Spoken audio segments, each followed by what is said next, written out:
So he compares, he equates trees to humans to convey that trees should not be cut because destroying trees is just like killing a human being. The continuation of one sentence to in the next line without any punctuation in between is called as enjambment, and this can be seen in free verse. When you chop or jab or do whatever to kill a tree, that pain will not affect the tree at all. So that much of pain will not be affecting the tree in any way.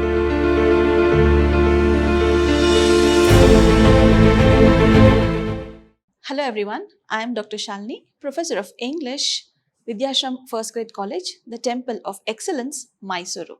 Today we are here to discuss about one of the poems prescribed by University of Mysore for first sem BBA. Today we are going to discuss about On Killing a Tree, that is written by Gieve Patel.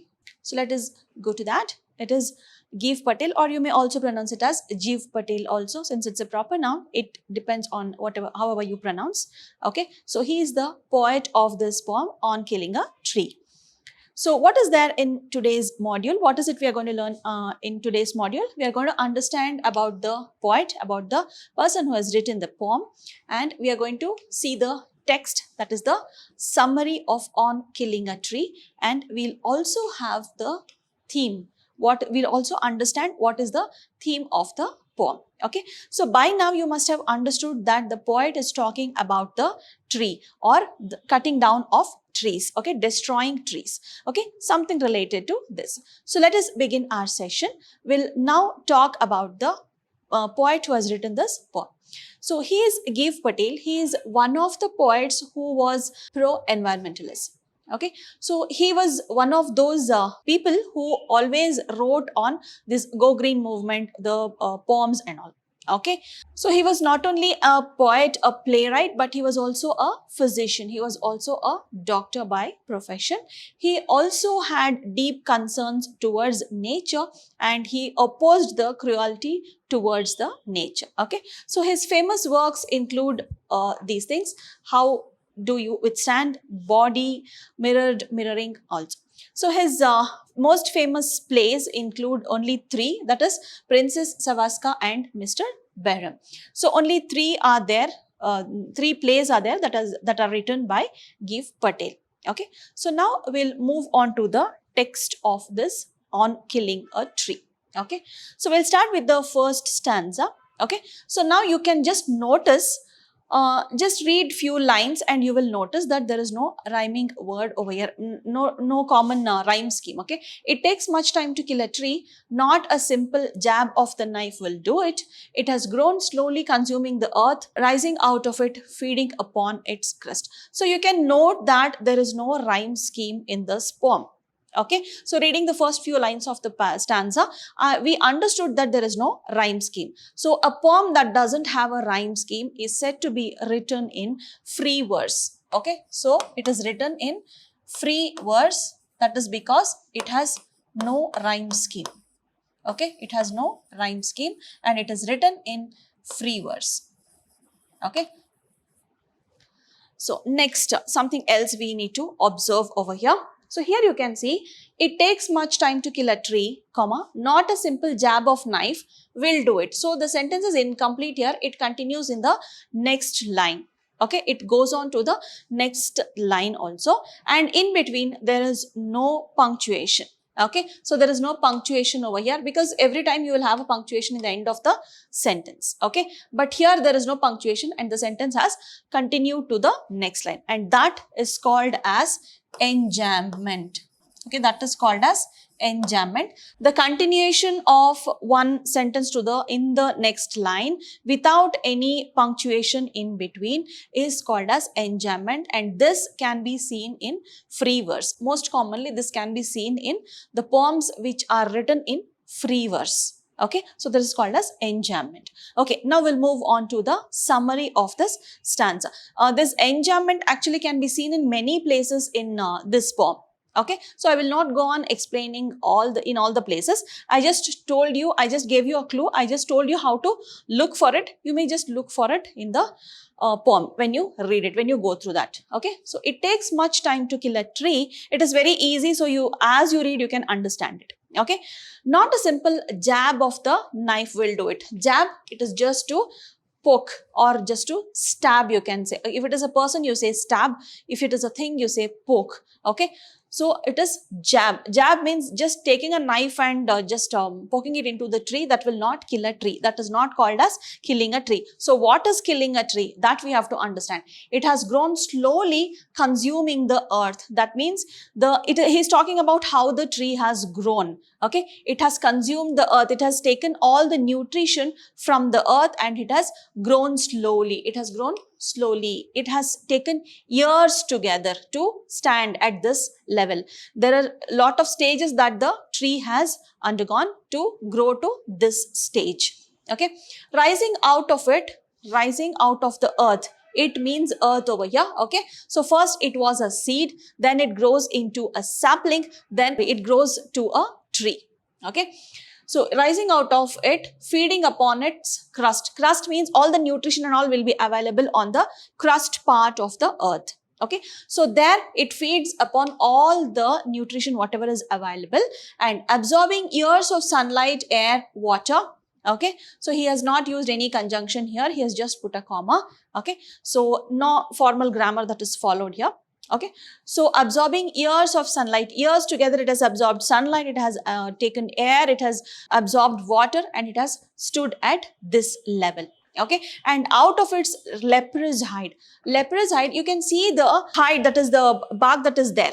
Okay, so that you can compare this to hide, you can compare this to the skin. Okay, so the colorless bark, what you call. Okay, so that is called as leprous hide. It is actually a metaphor. Okay, he has compared it to a leprous hide. Leprous means colorless. Okay, so colorless bark, you can say. So from there, so many branches also come out, sprouting leaves. So from that leprous hide, that means from the colorless barks, there are so many leaves that come out. Okay, in the first stanza, the poet is talking about the growth of a tree. Okay, how it grew from a seed to a sapling and then to a tree. Okay, so how many years of effort, effort only you can say the tree has put in. Okay, so how much of strain it must have taken for the tree to grow to this level. So the poet explains about that. Okay, so only two new words over here. One is jab, the other one is leprous. Okay, so jab you can compare it to nowadays vaccination. Okay, I am jabbed, so they say that, right? So that is like injecting or poking, something like that. Okay, you can compare to that. Okay, leprous hide. Leprous is actually a new word for you. It is nothing but colorless. Okay, you can compare to that. So all others are very easy words. Now let us move on to the second stanza. So hack and chop. So now he is talking about the process of cutting. Okay, so cutting of a tree. Hack and chop, will this work? So will chopping the tree work? Will it kill the tree? Okay, hacking and chopping means cutting it slowly. Okay, so chopping, you know the meaning, isn't it? So hacking means just starting and then you just chop it, but this alone won't do it. That also will not kill the tree. So what does it do? Not so much pain will do it. When you chop or jab or do whatever to kill a tree, that pain will not affect the tree at all. So that much of pain will not be affecting the tree in any way. Okay, so the bleeding bark. So this is a metaphor that is used. Okay, so the figure of speech is metaphor over here. Okay, metaphor is a comparison. It's a comparison that is made. When you use as and like, it is called as simile. But when you don't use such words like as and like, and you use some comparison, that is called as metaphor. Okay, so he is comparing the bleeding bark. Here he is comparing that sap that comes out of the bark. Whenever a tree is cut, there will be some kind of liquid that will be there in that place where it is cut. Okay, so that he is comparing to humans. Okay, he is comparing to the bleeding of humans. Means whenever humans get hurt, that part, okay, so that part starts bleeding. isn't it? Similarly, he compares this with the tree also. Okay, so that part of the bark that starts bleeding. Okay, so he is comparing the life of a tree to that of a human. Okay, so both are similar, and he says how much of life the tree has. Okay, he says that even not only the humans but tree also has life equal to that of a humans. Okay, so here he is comparing this to a bleeding bark. That is a metaphor that is used. Okay, this is the figure of speech you call. Okay, this is the figure of speech.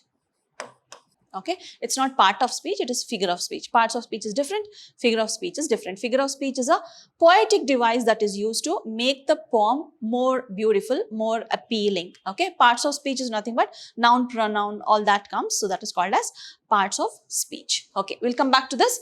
And from close to the ground, so he is talking about the tree that is already cut. Okay, even if you cut a tree close to the ground, from there also will rise curled green twigs. From there also the leaves can start coming out. Okay, so that is also possible. Miniature boughs which if unchecked will expand again. Miniature boughs means small plants, means they start sprouting, the leaves and all start coming out, right? They are called as miniature boughs, and which if unchecked, if they are not removed, will expand again, means they will also start growing up. Okay, so they will start developing into new branches. So that is what the poet is trying to tell here. To former size. What is the meaning of former and latter? Former means earlier, latter means which is present. Okay, if I say former prime minister, the prime minister who was earlier. Okay, latter means the one who is later. Okay, who comes later. Okay, so former size, the earlier size. Okay, so whenever the tree is cut, even close to the ground, there will be a sap wherein the leaves start coming out.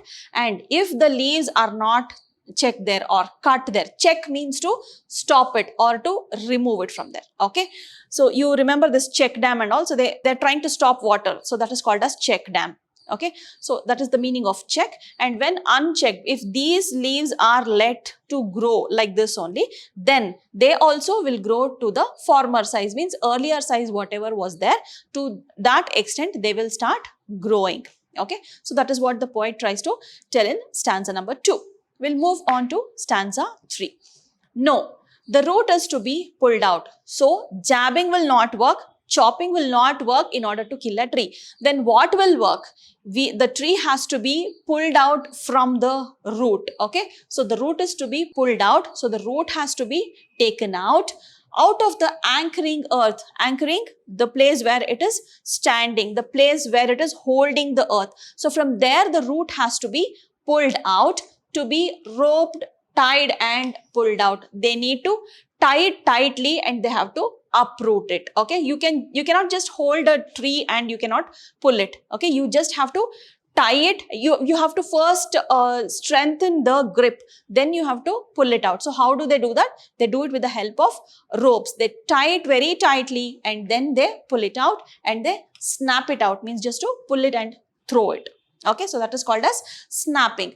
Or pulled out entirely, means there should be no root left under the earth at all. Completely it has to be removed out from the earth cave. That means even if it is possible to dig the earth and just like you can imagine that bulldozers and all, okay, so that they just carve the earth and they along with the mud they take it out. Okay, so that has to be pulled out in that way. That is what the poet is telling.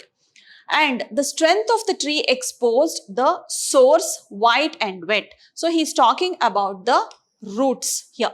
Okay, so the source has to be cut. Okay, it is not that you have to chop the tree and remove it, that will die. No, the source has to be cut. For that, it has to be removed. It has to be separated from the earth with which it is holding, or from where it is taking the nutrition. Okay, so that has to be done. The most sensitive, hidden, he is talking about the roots over here. Okay, root is the most sensitive part and it was hidden under the earth for years.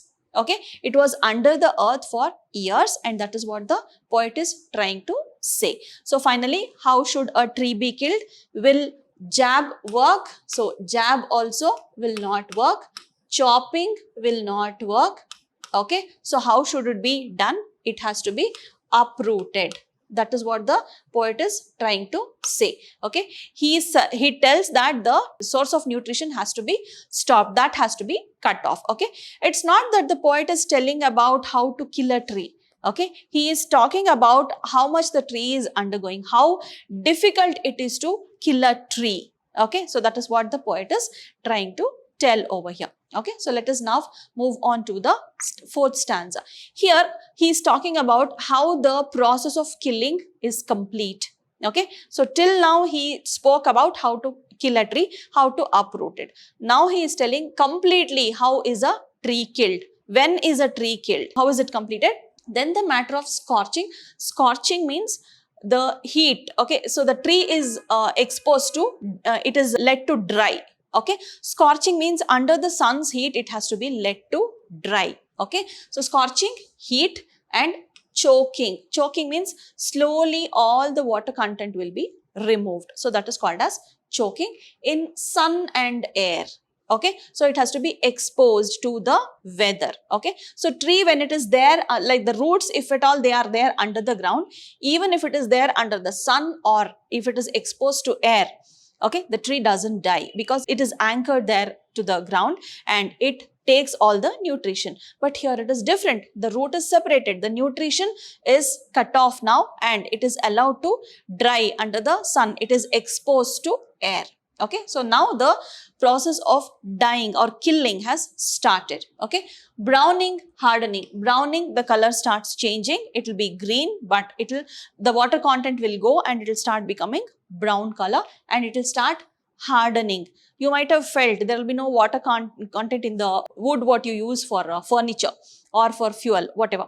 Okay, so that has to happen. For that to happen, if there is no water content, it will start getting hardened. Okay, so that process starts. Twisting, okay, it shrinks also, it changes its shape also. Okay, so twisting will happen. Withering means the size will start reducing. Okay, so it will be a big tree, it will start seasoning and it will reduce its size. Okay, and then it is done. It is done means the tree is killed. Okay, so this is the final stage, how the tree is killed. So jab won't work, chopping won't work, separate it from the source of nutrition, then allow it to dry, expose it to the weather, then it will die automatically. So this is how the tree is killed. Okay, so here the poet is actually comparing this to human life. Okay, so let us see the theme, what the poet has used over here. The poet actually sensitizes the reader. Sensitize means he creates a kind of awareness in the reader. He sensitizes the reader and highlights the fact that trees are living things. Okay, so whoever is urbanizing or whoever is building or something, they just like that cut the tree, but it is not so very easy to kill a tree just to cut the tree. Okay, so the poet tries to remind the reader, whoever is reading the poem, they will have to understand that there is life in this tree. Okay, so that is what the poet is trying to do over here. So he equates trees with humans. Okay, he equates trees with humans. As I said before, he has compared that bark, that the sap that comes out of the bark when the tree is cut, to bleeding bark. The metaphor the example of metaphor what I gave, so that sap is compared to blood of human beings. So human beings get hurt and they start bleeding. Similarly, whenever a tree is hurt or cut, the sap comes out of it. That is similar to bleeding only. So he compares, he equates trees to humans to convey that trees should not be cut, because destroying trees is just like killing a human being. Okay, so killing a tree is equal to killing a human being. Okay, so this is what the poet is trying to tell the readers over here. Okay, so this was all about on killing a tree. Okay, so what are the points to remember over here? There is enjambment. Okay, the poetic devices I'm talking about. There is enjambment, there is metaphor, and this poem is written in free verse. Okay, so here the poet tries to tell us how difficult it is to kill a tree. Okay, so let us meet again in another more interesting session. So Thanks for listening. So this was a wonderful poem actually. This is personally one of my favorite poems. Okay. So wish you good luck. Study well. So keep safe. Let us meet again with another more interesting topic. Okay. So see you soon. Take care. Bye-bye.